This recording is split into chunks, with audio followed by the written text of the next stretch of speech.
I have never used Reddit before. My granddaughter set up this account for me 8 months ago because she thought I would enjoy reading about gardening, and I have used it exactly twice for that purpose, and now I am using it for this. I am not a person who shares things on the internet. I am not a person who shares things anywhere, which is relevant to what I am about to tell you. Because the thing I am about to tell you is something I have not shared with a single living person in 53 years, and I am sharing it now because I am frightened in a way I have not been frightened since I was 19 years old, and I do not know what else to do at 11:30 at night with the lights off and the curtains drawn and something that might be a shadow standing very still at the edge of my front yard. My name is not important. I am 71 years old. I live alone in a small house in a quiet neighborhood in a city in Northern California that I have lived in for 34 years. I have 2 adult children and 4 grandchildren and a garden I am proud of, and a life that is ordinary in all the ways that matter, and that I have worked very hard to keep ordinary for 53 years specifically because of what I am about to tell you. I need you to understand that I am not a dramatic person. I am not a person who catastrophizes or invents threats or sees patterns in randomness. I am a retired schoolteacher. I taught 4th grade for 29 years.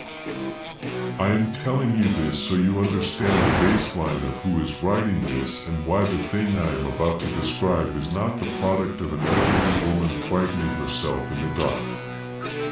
Something is outside my house tonight, and it has been building toward tonight for 3 months, and it started 53 years ago in a parking lot above a lake, and I should have told someone then, and I did not, and I am telling someone now.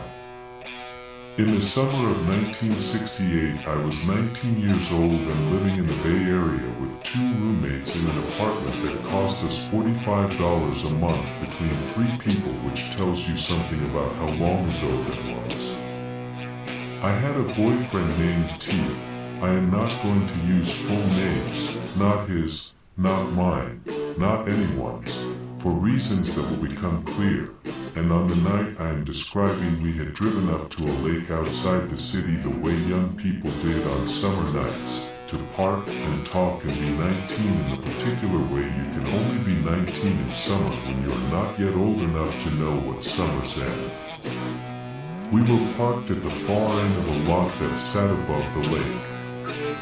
There were 2 other cars in the lot when we arrived, both dark, both the same story as us. The night was clear.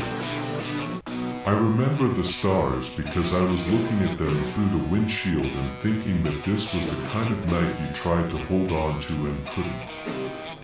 T had the radio on low. We had been there maybe an hour.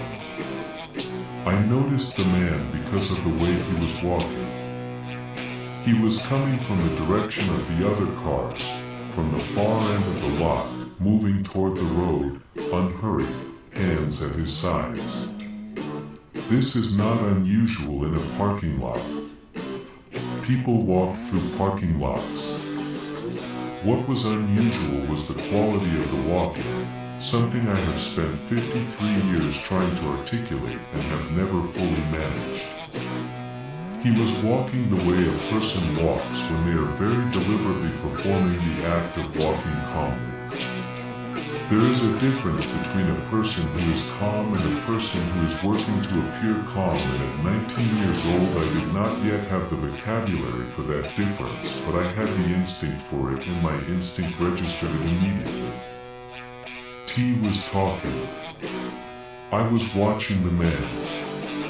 He passed our car close enough that I could see his face clearly through the passenger window. I want to describe his face accurately, and I find that after 53 years the accuracy I have is impressionistic rather than precise. I can tell you the feeling of the face more than the specific features. He was not young and not old.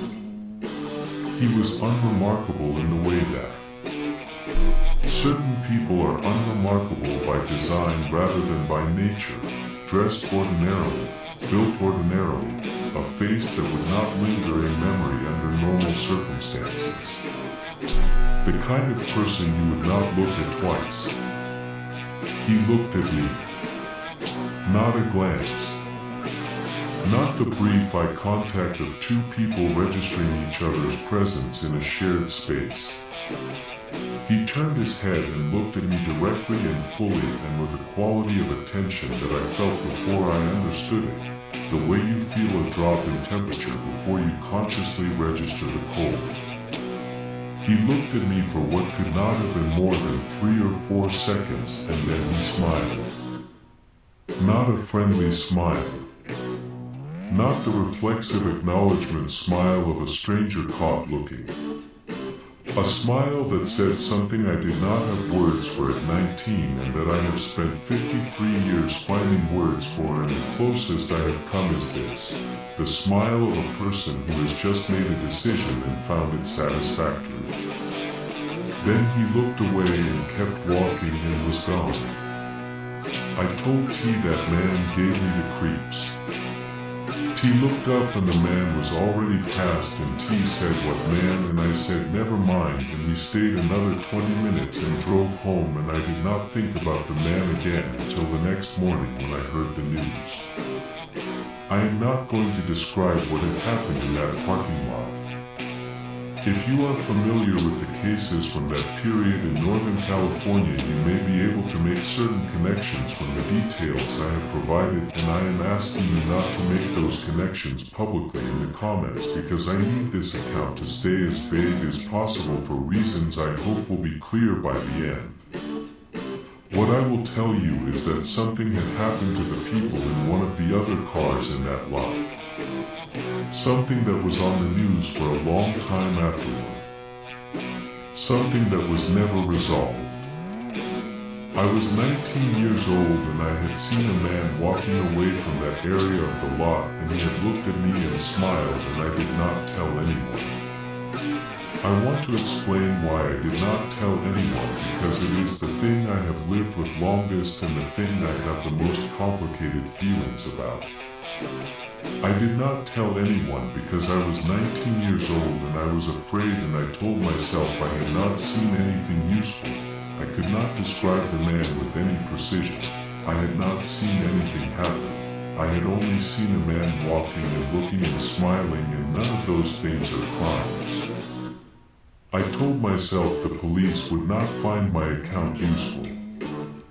I told myself I would be making a very large thing out of a feeling.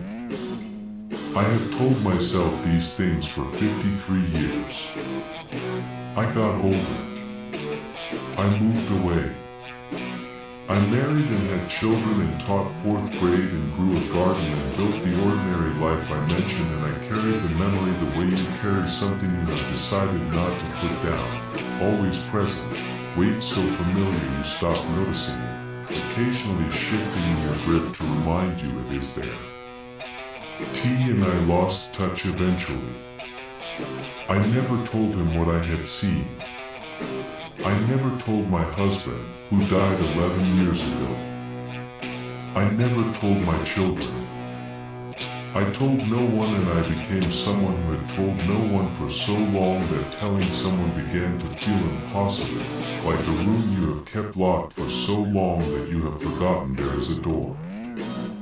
3 months ago, someone reminded me there is a door. The first letter arrived on a Monday. Standard white envelope, my name and address handwritten on the front in neat block capitals, no return address. I received it without suspicion.